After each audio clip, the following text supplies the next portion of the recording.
The topic of discussion is strength of materials. Strength of materials is the study of deformation and internal reactions in solids, and hence it is also known as solid mechanics.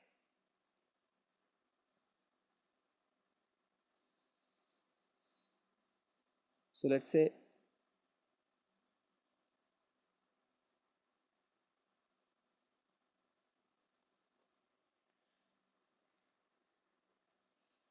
solid mechanics is composed of a solid and mechanics.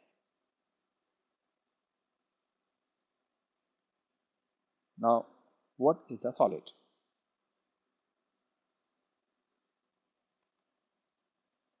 Oh, in general terms, solid is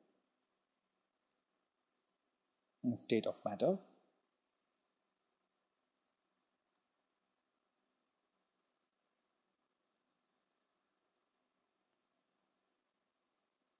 now. This state of matter resists what? The changes in its shape,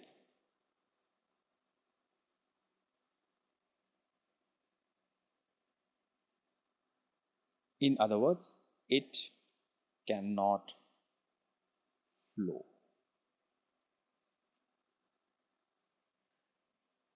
Now, a fluid, on the other hand, can flow, but solids cannot flow. So, that is the definition of solid which is generally used. Now, what is mechanics? Mechanics mechanics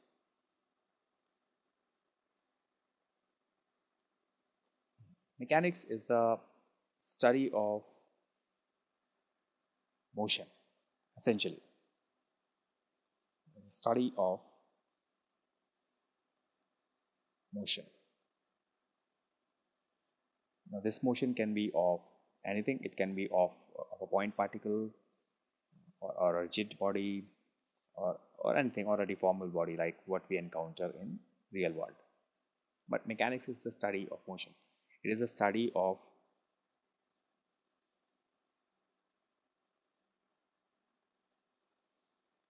the path, the speed, etc., as well as the loads which produce these changes in the motion. So, combined solid mechanics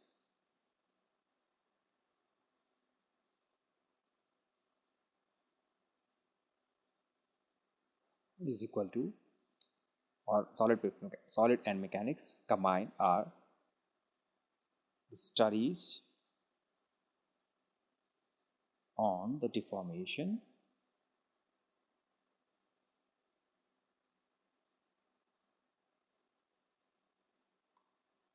and the internal reactions in a solid. This is the definition of solid mechanics.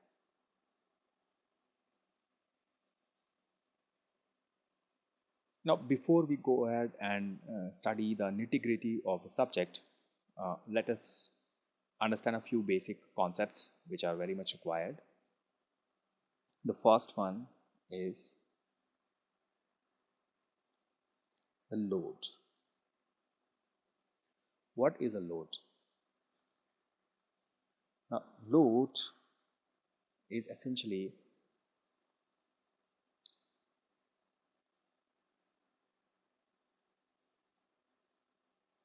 it's an agency which tends to change the state of configuration of any of the bodies on which this load is active.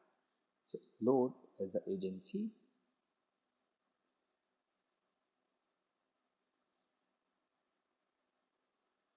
which changes or tends to change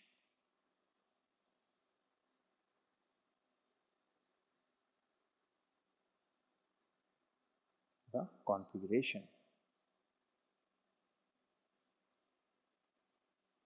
of the body on which it is acting. What does this mean? This means it tries to change the shape, the size, or the motion of the body. Now, loads are of primarily two kinds. Either the load is a force or a moment. These are the primary loads which are encountered in solid mechanics. Sometimes you may have applied displacements also.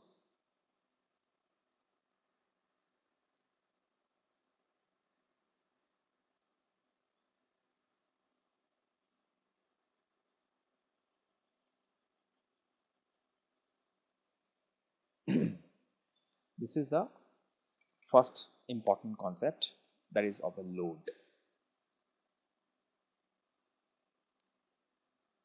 Now,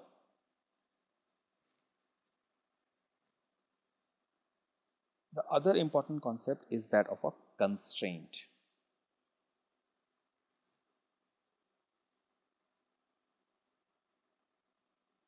What is a constraint? Constraint, I will elaborate about constraint using an example. Let's say we have a simple bar. The simple bar. I apply a force on the bar like this. So what happens? The bar will accelerate. It causes acceleration.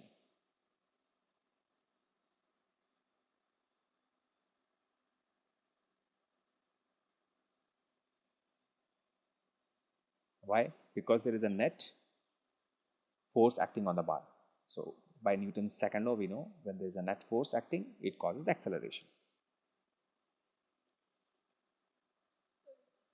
But this condition is not of much use in solid mechanics, because in solid mechanics the forces are assumed to be in equilibrium. So if we want to put this bar under equilibrium, how can we do it? There are two ways. First way is we take the bar with the applied force, we put an equal and opposite reaction. Now this bar is under no net force because the action and reaction are equal and opposite, hence there is no net force. But this condition is difficult to achieve. So what do? We do another thing.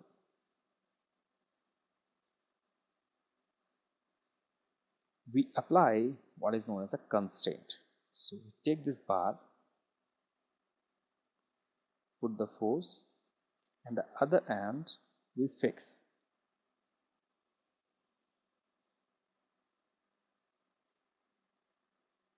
This constraint or the fixity condition, this is the constraint. This constraint provides the reaction.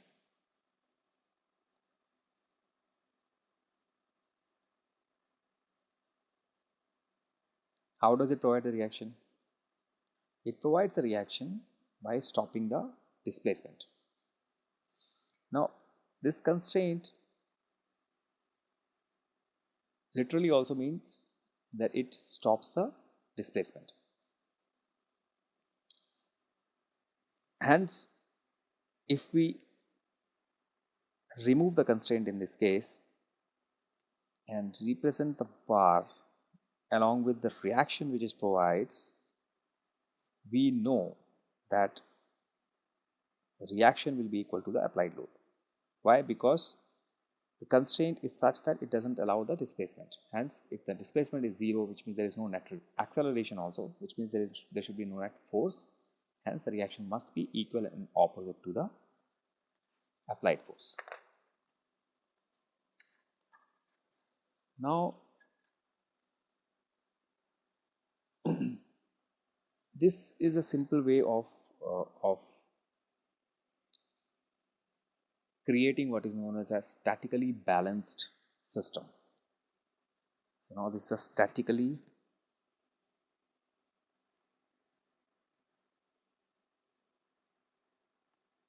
balanced system.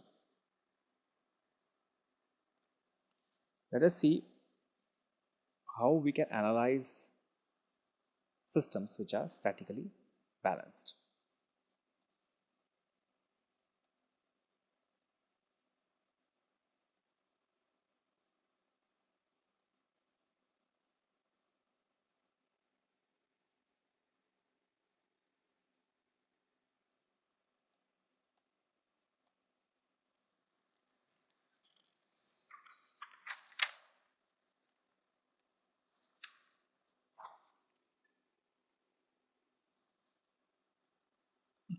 We take the same bar again. So we have the bar.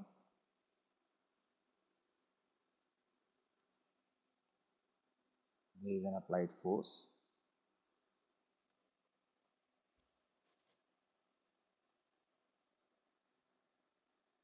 Which is P.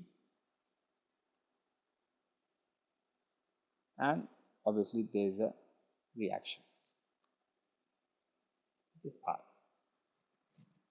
So now we know that R is equal to P in magnitude, and it is in opposite direction to the applied force.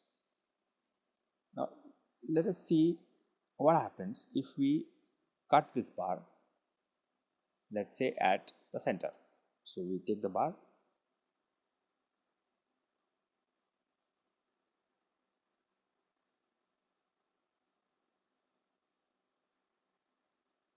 and cut it at the center here, and isolate, let's say, the right half.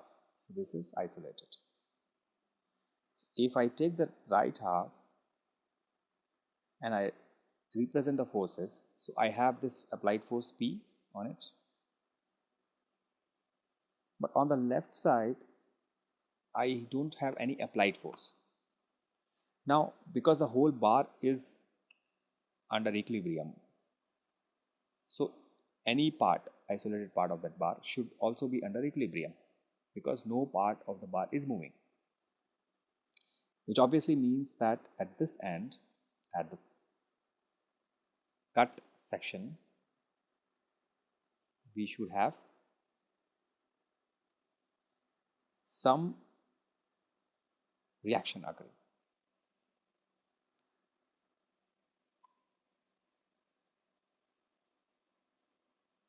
So obviously if I represent the reaction again by R, I know that R must be equal to P.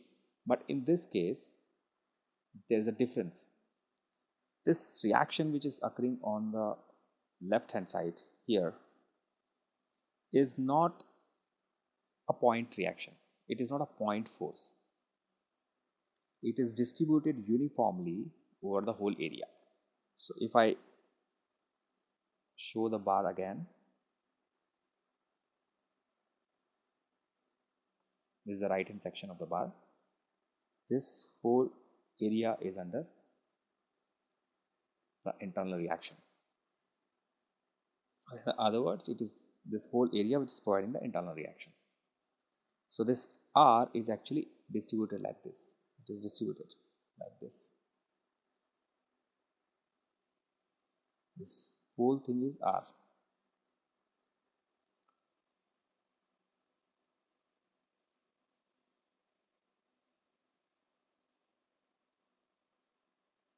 This R is distributed uniformly, which means I can define an intensity factor here. Let us say that the area of the cross section is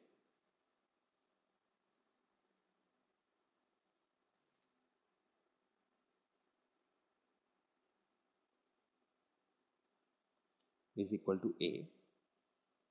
Then I define an intensity of reaction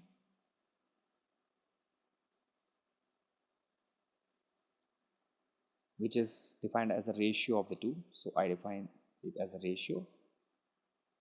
This ratio, if I replace R with P because the values are equal, it becomes P upon A. This ratio or the intensity is known as stress.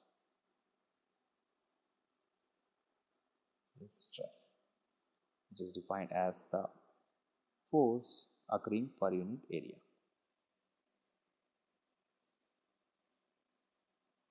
Now, if the stress is such that it is created by a force which is acting normal to the surface area here. For example, in this case, the force P is normal to A. Then the stress is called direct stress or normal stress. There can be another condition wherein the force may be parallel to the applied area or area of application.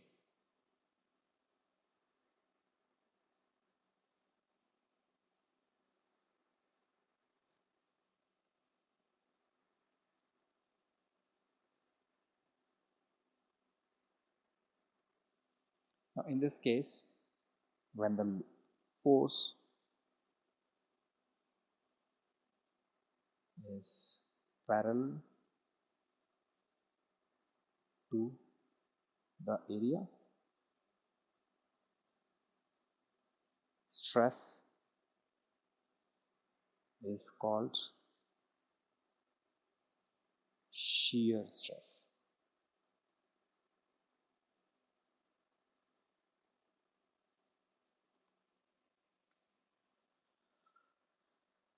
Stress is a fundamentally important entity in solid mechanics.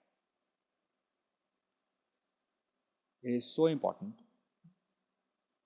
that the material failure limits, which we will study in due course, are defined using stress values. There is a reason why stress is a very important entity. The reason is that the intensity P upon A is independent of the area because it's already divided by area.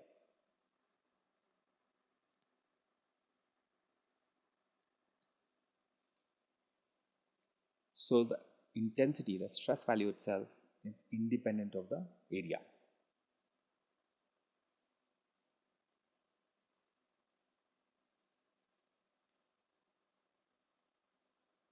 Now let's see another important thing, which is known as strain. So any deformable body under application of load deforms, which means its length or dimension changes. So let's say if this is the bar which we have taken, we apply, there is a force acting on it,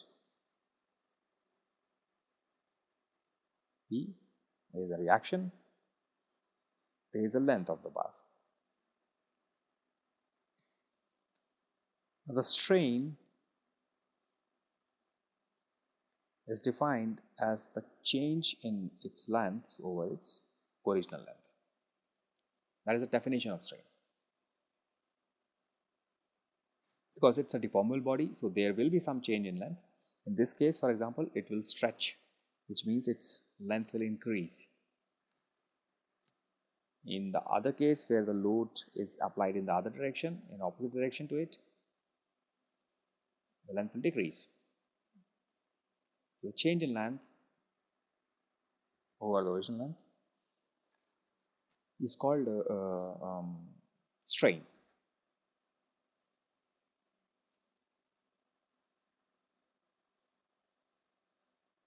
A strain is also a fundamentally important entity in solid mechanics, and these two together form the whole gamut of solid mechanics. There is a third entity which is known as constitutive law. We will see constitutive law